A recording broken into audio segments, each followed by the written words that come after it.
Ininspeksyon naman muna ni Pangulong Bongbong Marcos ang mga lugar na sinalanta ng super bagyong Karina at Habagat. Sa ginawang aerial inspection ng Pangulo nung Sabado, lubog pa nga rin sa baha ang ilang bahagi po ng Central Luzon. Malawak ang pinsala sa Bulacan na ngayon po ay nasa state of calamity. Mistulang ilog pa rin ang ilang kalsada at mga kabahayan.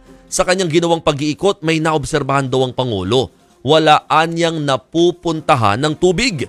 Nagkasabay-sabay din daw ang habagat, bagyo, pati na ang high tide, kaya nagkaganito ang resulta. Idagdag pa ang urbanisasyon sa ilang lugar.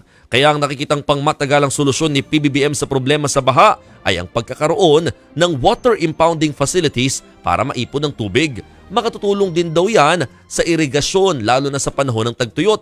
Pero sabi ni PBBM, kailangan daw muna itong pag-aralang mabuti. Sa kabuuan, aabot sa halos kalahating milyong pamilya ang apektado ng super bagyong Karina at Habagat sa Bulacan.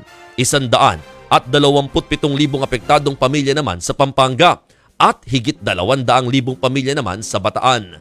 Aabot naman sa higit kalahating bilyong piso ang kabuuang pinsala ng nagdaang kalamidad sa agrikultura sa Bulacan, Pampanga at Bataan. Kaya inatasan ni PBBM ang Department of Agriculture na tulungan yung mga magsasaka at mangingisdang naapektuhan ng super bagyong Karina at Habagat sa Central Luzon.